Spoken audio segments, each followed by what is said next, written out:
जय हिंद विद्यार्थियों, क्या हालचाल। सब बढ़िया चलते हैं आज की बेहतरीन सी क्लास की ओर। क्योंकि पिछली क्लास में मैंने महत्वपूर्ण तरीके से आपको लोकसभा तथा राज्यसभा के बारे में, इसके अलावा आर्टिकल नंबर 83 84 के बारे में प्रमुख जानकारी देने का कार्य किया था, जो कि आपके एग्जाम के लिए तथा आपके जीवन के लिए अति महत्वपूर्ण होने का कार्य करता है। याद रखिएगा, यदि आप 2023 के अंतिम में एक बेहतरीन सी जॉब पाना चाहते हैं तो सीधा जुड़ जाएं फ्यूचर एकेडमी XYZ से, क्योंकि यह एक ऐसा प्लेटफॉर्म है जो कि आपको फ्री में सारी चीज़ें प्रोवाइड कराने का कार्य करता है।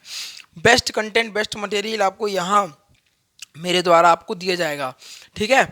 और भैया टेंशन मत लो, सीधा जुड़े रहो, चिंता नहीं करना, इस बार सिलेक्शन दिलाकर ही जाऊंगा। सिलेक्शन ही होगा, इस बात की गारंटी है। बशर्ते रेगुलरिटी मेंटेन रखनी पड़ेगी। इसके लिए डेली क्लास में आना पड़ेगा, अपने हाथों से नोट्सों को बनाना पड़ेगा, डेली पढ़ना पड़ेगा, तब कहीं ना कहीं आप अपने जीवन में तथा आपके अपने एग्जाम में आगे बढ़ने का कार्य करेंगे। चलो चलते हैं आज की बेहतरीन सी क्लास की ओर। अगर बात करूं मैं प्रमुख रूप से आर्टिकल नंबर 85 की, अगर बात करूं आर्टिकल नंबर 85 में, तो इसमें सत्र के लिए देखो बुलावा तथा सत्र खत्म या समापन की चर्चा की गई है। किस में? आर्टिकल नंबर 85 में। सिर्फ इतना ही दिया गया है और इतना ही पर्याप्त है आपके लिए। अगर आगे बात करें, याद रखें विद्यार्थियों, नई इंपॉर्टेंट चीज़ें आपके लिए प्रारंभ होने वाली हैं। कुछ ही समय पश्चात मैं आपको बता दूंगा, अनाउंसमेंट भी हो जाएगी, ठीक है। अच्छा, अगर बात करें आर्टिकल नंबर 86 की, अगर बात करें आर्टिकल नंबर 86 की, तो राष्ट्रपति का अभिभाषण क्या है? कहना सर, राष्ट्रपति का अभिभाषण प्रत्येक वर्ष संसद की पहली बैठक अर्थात बजट सत्र की पहली बैठक में दोनों सदनों को संयुक्त रूप से संबोधित करते हैं। अगर राष्ट्रपति का अभिभाषण मंत्रिमंडल द्वारा लिखा गया जाता है, आप बात सुनो, ये चीज़ एक अलग हो गई, पहले इसी को समझो। अगर वो कह रहा है राष्ट्रपति का अभिभाषण, तो राष्ट्रपति का जो अभिभाषण होता है प्रत्येक वर्ष संसद की पहली बैठक अर्थात बजट सत्र की पहली बैठक दोनों सदनों को संयुक्त रूप से संबोधित करने के लिए होता है। संबोधित क्या करते हैं? संबोधित करते हैं। यह बातें किसमें की गई हैं? तो आपको पता होना चाहिए कि आर्टिकल नंबर 86 में यह सारी बातें उन्होंने कही हैं। सीधी बात, आर्टिकल नंबर 86 राष्ट्रपति का अभिभाषण, आर्टिकल नंबर 86 राष्ट्रपति का अभिभाषण। अगर बात करें राष्ट्रपति का अभिभाषण मंत्रिमंडल द्वारा लिखा होता है, सिर्फ उसको तो पढ़ना होता है। लिखता कौन है? कहना सर, लिखता तो मंत्रिमंडल है, और पढ़ता कौन है? कहना सर, जो पढ़ने वाला होता है वो राष्ट्रपति होता है। इतनी बात समझ में आ गई? अच्छा, आगे देखो, अगर बात करें आर्टिकल नंबर 87 की, तो राष्ट्रपति का विशेष अभिभाषण क्या? राष्ट्रपति का विशेष अभिभाषण की बात करें तो 5 वर्ष के बाद क्या? कहना सर, 5 वर्ष के बाद नव निर्वाचन लोकसभा की पहली बैठक को संयुक्त रूप से राष्ट्रपति संबोधित करते हैं। वो लिखा है आर्टिकल नंबर 87। देखो, अगर बात करें राष्ट्रपति का अभिभाषण, तो लगाना आपको आर्टिकल नंबर 86, और वो कहे राष्ट्रपति का विशेष अभिभाषण, तो आर्टिकल नंबर 87। दोनों चीज़ों में अंतर है, और एग्जामिनर आपको कहीं ना कहीं कंफ्यूज करने का कार्य करेगा। इसलिए मैंने यहाँ पर डिटेल से भी बता दिया, 5 वर्ष के बाद नवनिर्वाचित लोकसभा की पहली बैठक को संयुक्त रूप से राष्ट्रपति संबोधित करते हैं। यह किसी भी सत्र में हो सकता है। क्या? यह किसी भी सत्र में हो सकता है।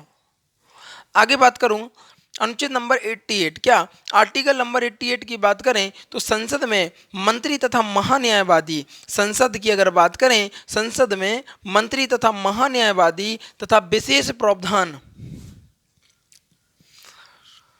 संसद में मंत्री तथा महान्यायवादी क्या? कहना सर, संसद में मंत्री तथा महान्यायवादी तथा विशेष प्रावधान है जिसके तहत मंत्री तथा महान्यायवादी किसी भी सदन में क्या? कहना सर, किसी भी सदन में बोल सकते हैं।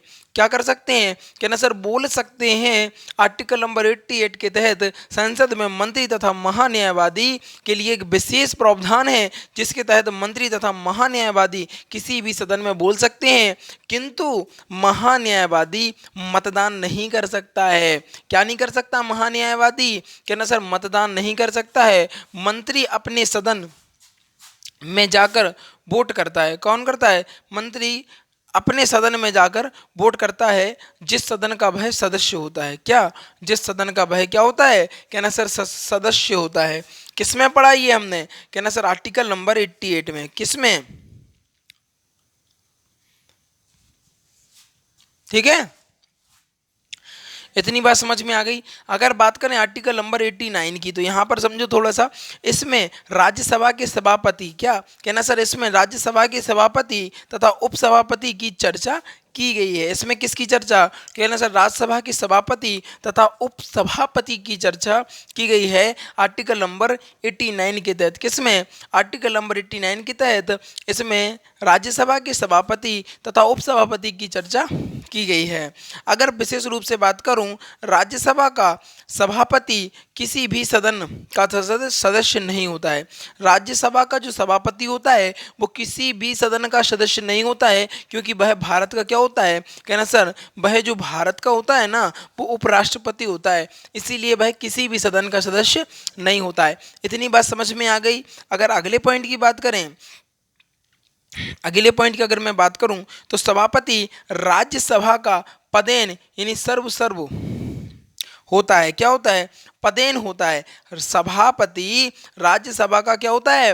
पदेन होता है। याद रखिएगा, सभापति राज्यसभा का पदेन होता है, अर्थात राज्यसभा में वह सर्वोपरि है।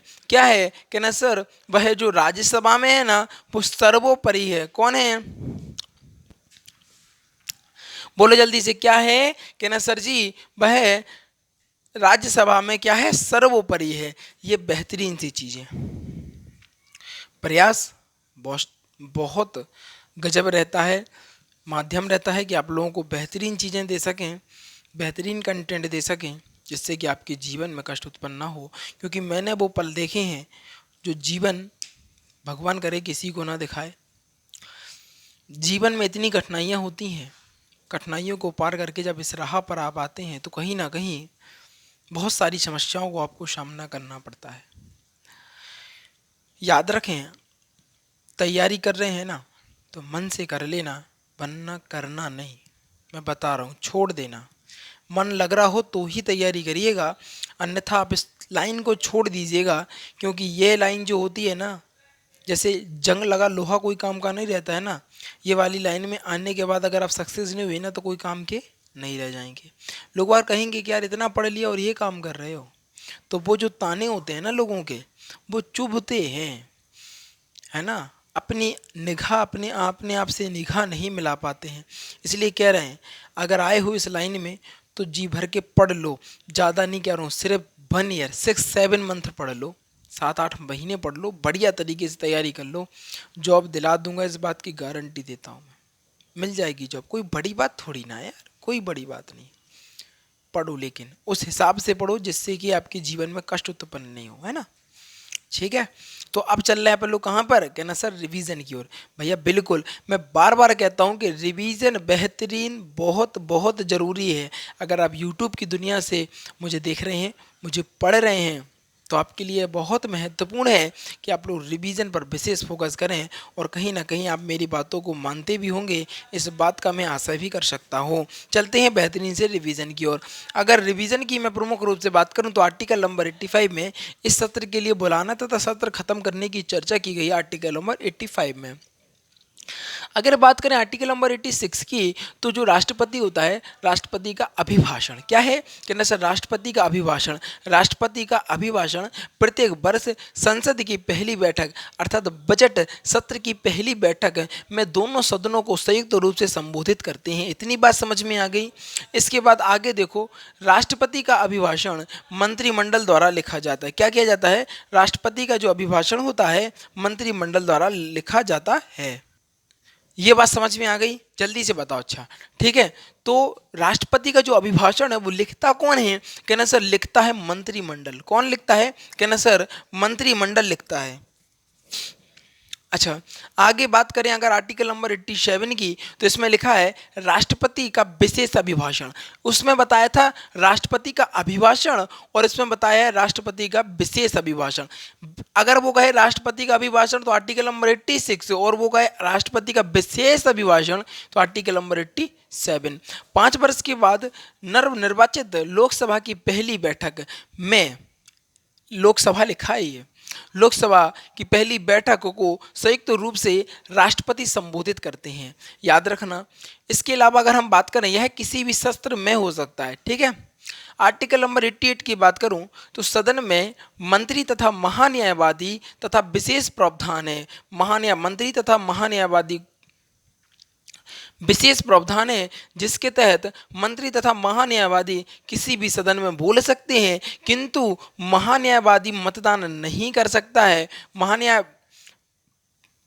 मतदान नहीं कर सकता है। मंत्री अपने सदन में जाकर वोट कर सकते हैं जिस सदन का वह सदस्य होता है। आर्टिकल नंबर 89 की बात करूं तो इसमें राज्यसभा के सभापति तथा उपसभापति की चर्चा है। अगर बात करें राज्यसभा तथा उपसभापति की चर्चा, राज्यसभा के सभापति तथा उपसभापति की चर्चा तो आर्टिकल नंबर 89 में। राज्यसभा का सभापति किसी भी सदन का सदस्य नहीं होता है क्योंकि यह भारत का उप प्रधानमंत्री होता है। सभापति राज्यसभा का पदेन सर्व होता है, अर्थात राज्यसभा में वह सर्वोपरि होता है, या सभापति राज्यसभा का पदेन होता है अर्थात राज्यसभा का वह सर्वोपरि होता है। याद रखना। प्रयास पूरा रहा कि आपको बेस्ट तरीके से समझाया जाए और मेरा आशा है आप लोगों को समझ में भी आया होगा। सोचो 100 पर गाड़ी पहुंचने वाली है। 100 आर्टिकल्स जो कि मैंने आपको यहाँ पर डिटेल से पढ़ाने का कार्य किया है।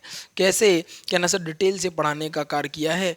अब जीवन में कष्ट उत्पन्न नहीं होने दूंगा, इस बात की गारंटी देता हूँ। बस जुड़े रहो, पढ़ते रहो, आगे बढ़ते रहो। डेली रिवीजन तथा वीकली रिवीजन विशेष फोकस करो, कहीं कोई भी कष्ट उत्पन्न नहीं होगा। ये मुझे विश्वास है आप लोगों पर और अपने कंटेंट पर भरोसा है कि आप लोगों के जीवन में कष्ट उत्पन्न नहीं होगा यदि आप रिवीजन करते रहेंगे और पढ़ते रहेंगे। ठीक है।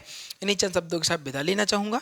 जो विद्यार्थी नए हैं वो जल्दी से वीडियो को लाइक कर लेंगे, चैनल को सब्सक्राइब कर लेंगे और शेयर करके आएंगे अपने यार दोस्तों और चाहने वालों के साथ, क्योंकि आज की जो वीडियो थी कहीं ना कहीं बेहतरीन, गजब और लाजवाब होने का कार्य कर रही थी। इन्हीं चंद शब्दों के साथ विदा लेना चाहूँगा। जीवन में आनंदित रहिएगा और आगे बढ़ते रहिएगा। Thanks for watching. और इसका स्क्रीनशॉट ले लीजिएगा। यदि पीडीएफ चाहिए तो डिस्क्रिप्शन में जाके लिंक पड़ा हुआ है, वहाँ से आप टेलीग्राम के माध्यम से भी हमसे जुड़ सकते हैं और वहाँ पर आपको पीडीएफ भी मिल जाएगी। ठीक है।